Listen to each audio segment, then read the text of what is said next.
from a dancing golem to a karma machine, and many more. These are Minecraft's most insane experiments. How many layers of tinted glass until you can't see the flame? 1 layer, you can see it perfectly fine. 2 is basically the same, but if we add some more, and now 5 is pretty hard to see, but you can see it. And now 7 layers, you can just about see the flame.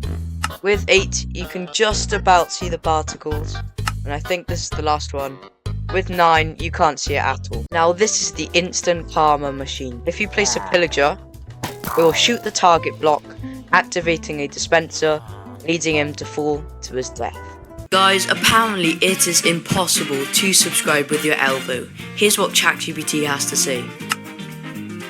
Prove that ChatGPT is wrong, and enjoy the rest of the video. If you were to place a sign on the wall, you might actually think it's attached.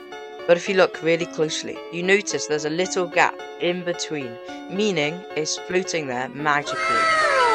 So we all know you can't break bedrock, but if you throw bedrock at a cactus, it actually breaks. And some of us know that if you light netherite tools on fire, it doesn't burn, meaning it's the strongest tool out there.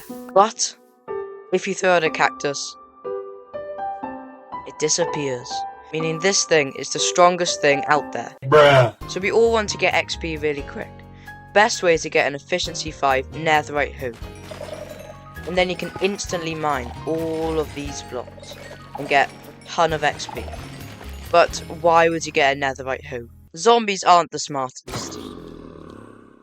Once they lock onto someone, they will never stop trying to attack you, even if there's a villager in the pen with them. You are very stupid. As we all know, you can make big nether portal. But what would happen if we cross the nether portal? Which one will light first? If I put it bang on in the middle, this one lights, and this one doesn't. So now we know you cannot connect nether portals. A splashed water bottle can put out a campfire, fire, candles, but not a torch. No matter how much you throw at it, it won't go out. So we probably all know that if you get a sheep, get a name tag called Jeb, put it on the sheep, it actually becomes a rainbow sheep.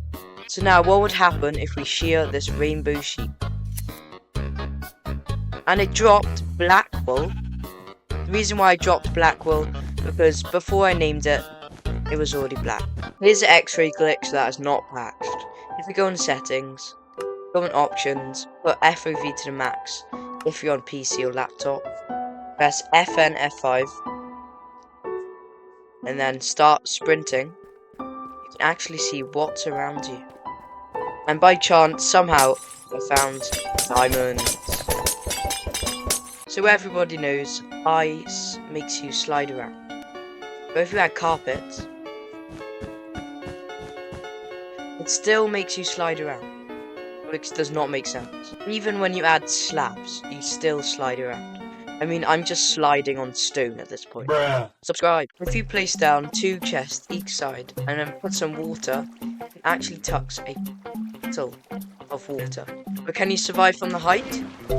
Yes, you can. I didn't take any fall damage there. This is what I call an illegal build.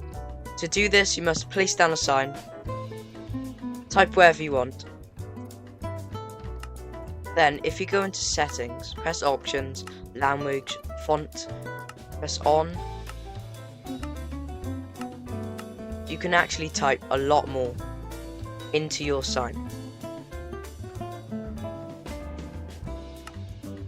And then you press options, language, font, off. Then go back on it, and it's sticking off. But if you put a glow ink sack on it, it goes back to normal. What would happen if you throw an ender pearl, then go to bed? Will you get kicked out, or will you just carry on sleeping? You need to throw the ender pearl as far as you can, and then quickly go to bed. And surprisingly, nothing happened. Guys, which one do you think will do the most damage? A big massive dripstone, or a tiny little one? I'll let you guess in the comments. Now for the big one. and the villager actually survives. Now the tiny one. And the villager actually dies. It's pretty simple, because the other one only had a 1 block hit to go down. And it's based off height, the damage. So yeah. Jeb, why are you here? Here's the thing I've always wanted to learn. No, I'm just kidding. How far can a llama spit you? 5 blocks. Bruh. How do you miss that? There. It easily hits you. 10 blocks. He missed again. How bad are you? Oh my god.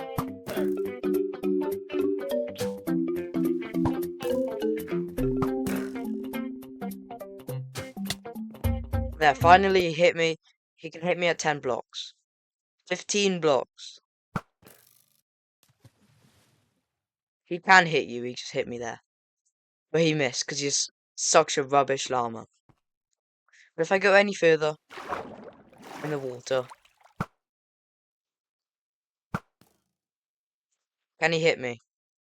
And no, he can't. The maximum is 15 blocks. You can now make a dancing golem that never stops moving. With some pretty simple redstone, you can make a cool golem that doesn't stop moving and never spawns in, because the blocks are never in the right place. So we all know slime saves our fall. So does the mob save your fall? No, it does not. Now, a thing most people know is that you can't sleep in a nether, or you'll explode. But instead, you know who can sleep in a nether? That did not mean to happen. These guys can. Go to bed. There you go. If I set the time tonight, going to sleep in the nether. So what happens if I try and sleep? RIP, I guess. So you know when you spawn in fish and they can flop around? So what if I put a leaping potion on myself? I jump higher, see? But if I put it on them, nothing happens. Same with all types of fish. And they just die. Do you want to make this really, really trippy block? Well, you can. By going into survival, then start breaking the block, but don't break it. And then quickly go into adventure. And look, articles pop up, but you can't break the block. And it's the exact same in spectator, but for some reason it is a lot slower. And then it stays like that. But if you touch it, gone. Guys, thank you for watching. Make sure to like and subscribe if you want to see more videos like this. And I'll see you next time. See ya.